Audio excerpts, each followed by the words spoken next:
Zrumbesh.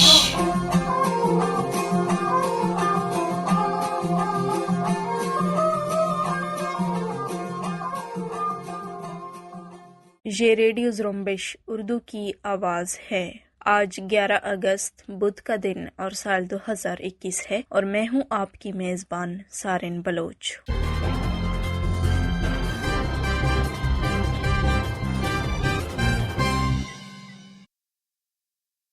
Radio Zrumbesh کے آج کی نیوز بلیٹن میں بلوچستان سمیت علاقائی و عالمی خبریں شامل ہیں۔ سب سے پہلے پیش خدمت ہے بلوچستان سے متعلق خبریں۔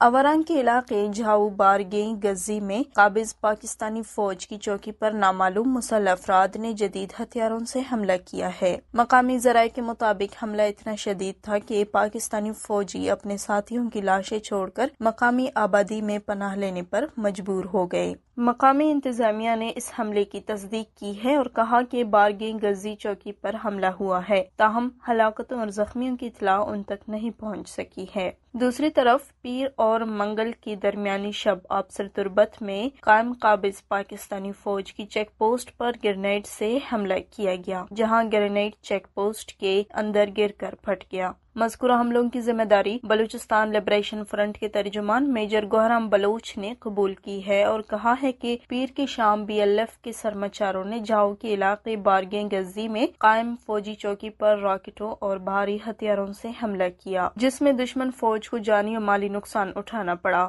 میجر گوہرام بلوچ نے ایک اور بیان میں کہا ہے کہ سرمچاروں نے کیچ کے مرکزی شہر تربت میں پیر کی رات آبسر میں قائم قابض پاکستانی فوج کی چیک پوسٹ پر گرینیڈ سے حملہ کیا، جس سے چیک پوسٹ میں موجود فوجی اہلکار ہلاک و زخمی ہوئے۔ میجر گوہرام بلوچ نے بلوچ عوام سے اپیل کی ہے کہ وہ قابض فوج کی چیک پوسٹوں، ریاستی معاون کاروں اور دشمن فوج سے دور رہیں، اور خاص کر 14 اگست کو پاکستان کی نام نہاد یوم آزادی کی مناسبت سے لوگوں کو مختلف بہانوں سے کیمپوں میں بلایا جا رہا ہے، وہ ان سے دور رہیں کیونکہ سرمچار ان کو کسی بھی وقت نشانہ بنا سکتے ہیں۔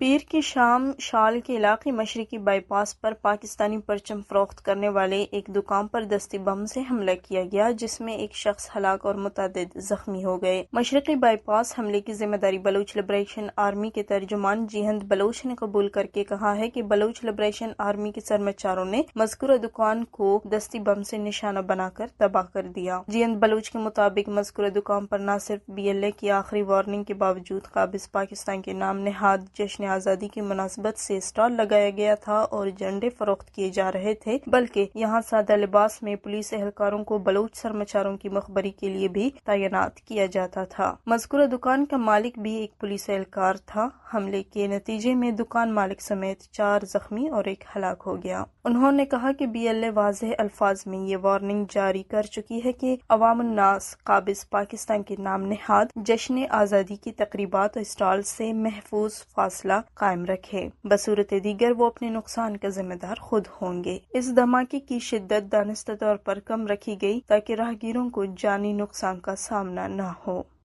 شال میں پولیس کے کاؤنٹر ٹیررزم ڈپارٹمنٹ نے نیو کہان شال میں 5 افراد کو مبینہ مقابلے میں ہلاک کرنے کا دعویٰ کیا ہے۔ اس حوالے سے CTD کے ترجمان نے کہا ہے کہ انہوں نے خفیہ اطلاع کی بنیاد پر مری کیمپ 9 کے کہان میں کارروائی کا آغاز کیا تو مری کیمپ سے CTD اہلکاروں پر فائرنگ کی گئی اور جوابی فائرنگ میں حملہ آور ہلاک ہو گئے۔ CTD نے ان افراد کی تاحال کوئی تصویر جاری نہیں کی ہے، البتہ CTD ترجمان نے کہا ہے کہ حملے میں ہلاک ہونے والے افراد میں 2 کی شناخت ہو گئی ہے، جن میں ایک کا نام خان محمد اور دوسرے کا جمیل احمد ہے، جبکہ دیگر 3 کی تاحال شناخت نہیں ہوئی ہے۔ CTD نے دعویٰ کیا ہے کہ ان افراد کا تعلق بلوچ لبریشن آرمی سے ہے جو 14 اگست کے موقع پر کارروائی کر سکتے تھے، تاہم CTD ایک تسلسل کے ساتھ گزشتہ کئی مہینوں سے بلوچستان میں جعلی مقابلوں میں پہلے سے قابض پاکستانی فوج کے زیر حراست افراد کو قتل کرتی آ رہی ہے، جن میں کئی افراد کی جبری لاپتہ افراد کے طور پر شناخت بھی ہو چکی ہے۔ مستونگ سے 20 اکتوبر سال 2017 کو قابض پاکستانی فوج کے ہاتھوں دوران جارحیت جبری طور پر لاپتہ عبدالغفار ولد محمد صالح 4 سال بعد بازیاب ہوا ہے۔ بلوچ لاپتہ افراد کی بازیابی کے لیے جدوجہد کرنے والی تنظیم voice for Baloch missing persons نے عبدالغفار ولد محمد صالح کی بازیابی کی تصدیق کر دی ہے۔ مستونگ ہی سے 4 سالوں سے جبری طور پر لاپتہ حفیظ بلوچ کی بازیابی کی اطلاع ملی ہے۔ پنجگور میں مسلح افراد نے فائرنگ کر کے ایک شخص کو ہلاک اور ایک کو زخمی کر دیا ہے۔ فائرنگ کا واقعہ پنجگور کے علاقے تسپ میں پیش آیا، جہاں نامعلوم مسلح موٹر سائیکل سواروں نے 2 افراد کو نشانہ بنایا۔ شال میں کمرانی روڈ پر قلعہ بارزہی میں 2 گروہوں میں لڑائی کے دوران فائرنگ سے ایک شخص زخمی ہوا۔ خضدار میں کراچی کوئٹہ مرکزی شاہراہ لر پدرنگ کے قریب حادثے میں ایک شخص ہلاک اور 12 افراد زخمی ہوئے۔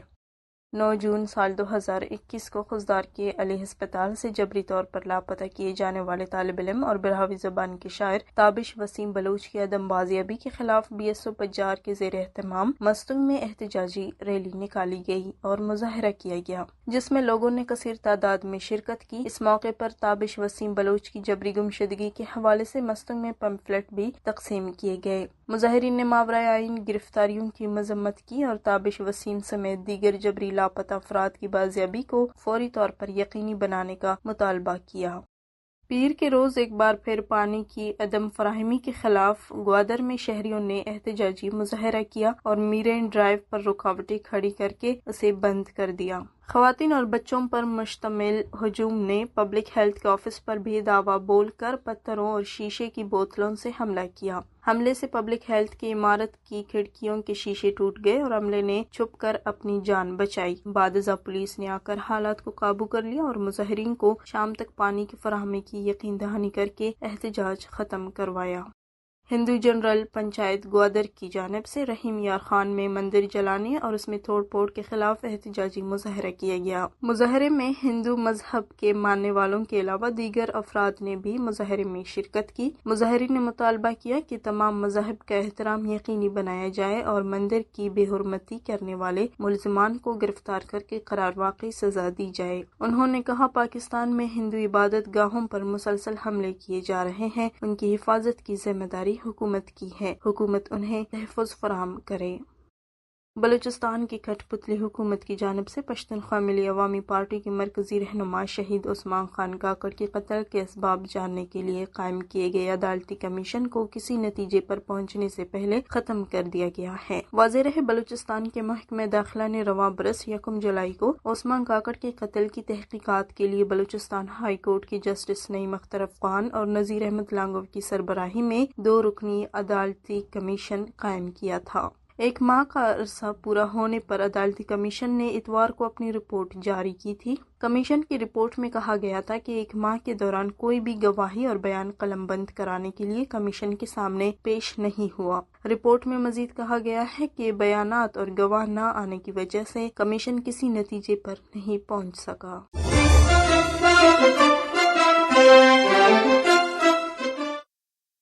یہ تھے بلوچستان سے متعلق خبریں۔ اب علاقائی اور عالمی خبریں پیش کر رہے ہیں خلیل بلوچ۔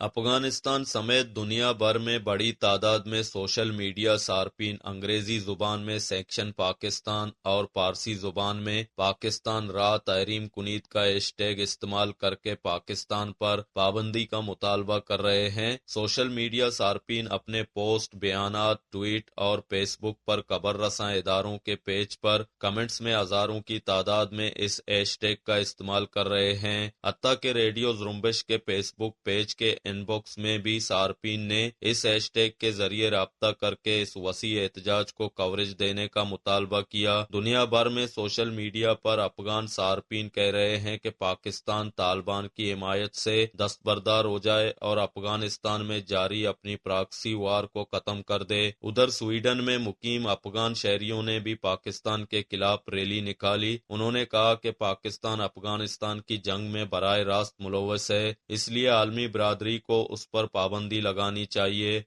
اقوام متحدہ کے انسانی امداد کے ادارے کے اعلیٰ عہدیدار مارٹن گریپس نے افغانستان میں سیکیورٹی کی بگڑتی ہوئی صورتحال پر تشویش کا اظہار کیا ہے۔ دوسری طرف اقوام متحدہ کی ایک دوسری رپورٹ میں کہا گیا ہے کہ گزشتہ 72 گھنٹوں کے دوران ہونے والے حملوں میں کم سے کم 27 بچوں کی ہلاکت کی اطلاعات ہیں۔ بیان میں ادارے کے نمائندے آروی لوئک ڈیلس کے حوالے سے ترجمان نے بتایا ہے کہ گزشتہ 72 گھنٹوں کے دوران صبح قندھار میں 20 بچے ہلاک ہوئے اور 130 زخمی ہوئے۔ صبح کوست میں 3 بچے ہلاک ہوئے جبکہ صبح پکتیا میں 5 بچے ہلاک اور 3 زخمی ہوئے۔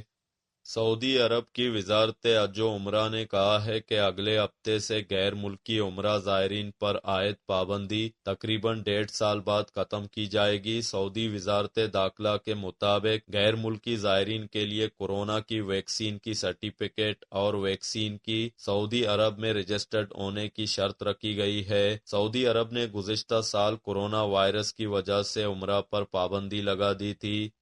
ترکی میں ایک مسافر بس تیز رفتاری کے باعث حادثے کا شکار ہو گئی ہے جس کے نتیجے میں 15 افراد ہلاک جبکہ 17 زخمی ہو گئے ہیں۔ ریسکیو اہلکاروں کے مطابق 11 افراد موقع پر ہی ہلاک ہو گئے تھے جبکہ 4 افراد نے اسپتال میں دم توڑ دیا۔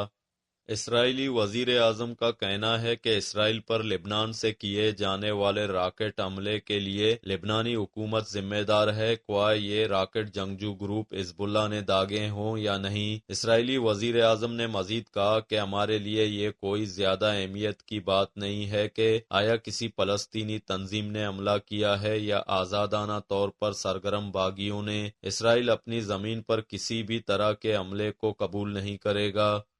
امریکہ نے شام، عراق اور لبنان سے تعلق رکھنے والی ایران کی حمایتی یافتہ ملیشیاؤں سے وابستہ افراد پر نئی پابندیاں عائد کر دی ہیں۔ امریکہ کے محکمہ خارجہ نے سوموار کو ایک بیان میں کہا ہے کہ ان غیر ملکی افراد پر ایران، شمالی کوریا اور شام سے متعلق عدم پھیلاؤ کے ایکٹ کی خلاف ورزی اور اس کے تحت ممنوعہ سرگرمیوں میں حصہ لینے کی پاداش میں پابندیاں عائد کی گئی ہیں۔ امریکی محکمہ خارجہ نے اپنے بیان میں مزید کہا ہے کہ امریکی حکومت کا کوئی بھی محکمہ یا ایجنسی ان غیر ملکی افراد سے کسی بھی شے، ٹیکنالوجی یا خدمات کے حصول کے لیے کوئی معاملہ طے نہیں کرے گا۔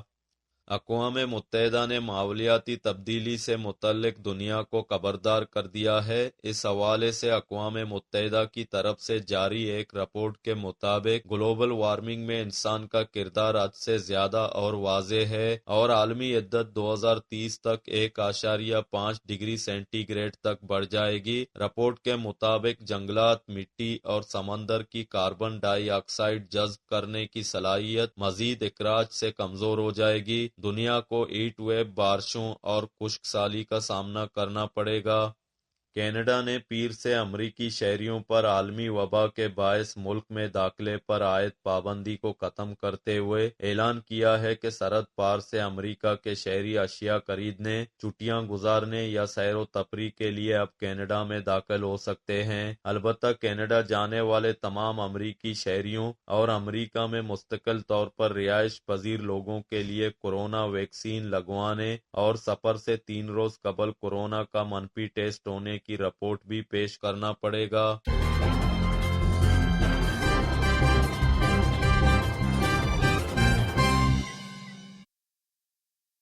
اسی کے ساتھ ہی آج کی نیوز بلیٹن کا اختتام ہوتا ہے۔ سارن بلوچ کو اجازت دیجیے۔